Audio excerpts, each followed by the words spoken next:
Et puisque nous parlons de sport, voyons cette œuvre majeure dont on parlait en début de journal, la CAN de l'hospitalité 2023. L'auteur est l'invité de la page culture, Mahama Coulibaly, ancien président de la Fédération ivoirienne de basketball, prix national d'excellence du meilleur encadreur sportif 2023 et surtout membre du comité, sinon ancien membre du comité d'organisation de la CAN 2023. Je suis d'accord avec vous, cette belle histoire, il fallait la raconter, mais pourquoi l'avoir consignée ou décider de consigner cette histoire à travers seulement des photos, en tout cas très peu de textes? C'est ça. Merci beaucoup. Je voudrais d'abord féliciter et rendre hommage à ceux qui ont permis qu'on réalise cela. En premier, le chef de l'État, parce que sans lui, on n'aura pas eu cette CAN de qualité. Et puis, rendre hommage à ceux qui nous ont quittés.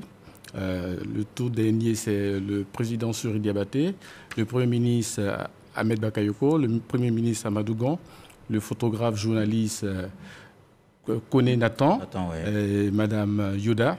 Pour vous dire que je commence par là, parce que sans ceux-là, on ne serait pas arrivé là. Voilà, Sidi Diallo et dernièrement voilà. Sori Diabaté, ceux qui ont porté la candidature. En fait, je commence par là pour vous dire qu'il fallait réaliser cette œuvre-là, parce que c'est une activité qui a commencé depuis 10 ans, depuis en 2013.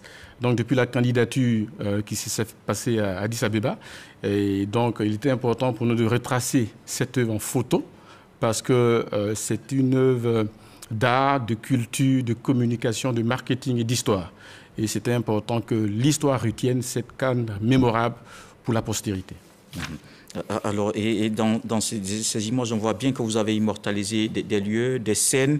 C'est surtout cette effervescence, justement, qui a commencé depuis 2014, depuis que la Côte d'Ivoire a eu l'organisation de la CAN pour 2021 d'abord, et ensuite 2023. On va regarder cet élément de Serge Pacom Dédi et Didier Nguesson. On se retrouve juste après.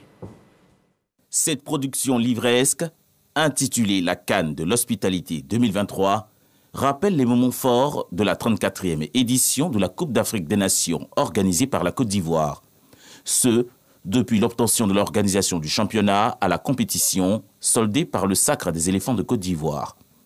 L'historique de la CAN de l'hospitalité, la mise en place du comité d'organisation de la Coupe d'Afrique des Nations 2023 COCAN, le déroulement de la compétition et la célébration des champions d'Afrique sont entre autres aspects évoqués dans cette œuvre. Une œuvre constituée de 650 photos inédites, répertoriées auprès de 22 reporters photographes. 10 ans de préparation, 10 ans d'organisation que l'auteur Mahama Coulibaly présente dans ce livre de 180 pages. Une production livresque qui vient comme un devoir de mémoire rappeler les moments forts des héritages de la CAN 2023. CAN comme la construction des infrastructures sportives, hospitalières, sanitaires et routières. Ce coffret met également en lumière les acteurs clés de cette 34e Coupe d'Afrique des Nations, avec à sa tête le président de la République, Alassane Ouattara. Et il n'y a pas que la CAN de l'hospitalité 2023, vous avez aussi fait un clin d'œil aux héros de 92, de 2015, et surtout, vous avez mentionné cette légende du football ivoirien, Laurent Pokou. D'ailleurs, un stade porte son nom, et le ballon aussi, qui porte le nom Pokou. Oui, évidemment, je rends hommage également aussi aux journalistes, parce que c'est une œuvre d'artistes, de journalistes. C'est une équipe qui a travaillé sur cela. On avait voulu faire de cette œuvre une œuvre mémorable, un collector, et n'oublier quasiment personne. Parce que toutes les personnes qui ont contribué à mettre en place les fonds baptismaux de cette CAN, et l'histoire du football est retracée en images avec peu de tests. Parce que je vous rappelle que je viens du monde de l'édition et je sais comment est-ce qu'on peut peut-être amener tout le monde à lire par la photo. La photo, c'est de la littérature. Et donc, avec quelques tests de belle transition, ça permet en fait à retracer toute l'histoire du sport en Côte d'Ivoire et principalement du football.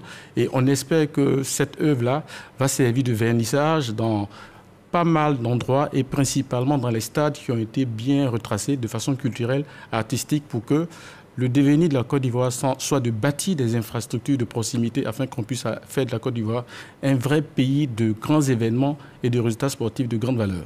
Mais justement, parler de cette compétition sur le rectangle vert, on a vu toutes ces images et je parlais à l'instant d'émotion qui nous a tous traversés.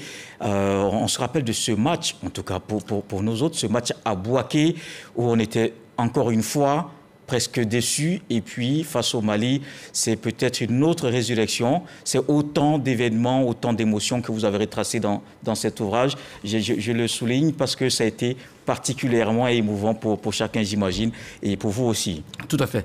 Et c'était important parce qu'une photo, c'est plusieurs tests indirectement. Et en plus de cela, n'oubliez pas l'aspect, on n'est pas resté simplement chauvin.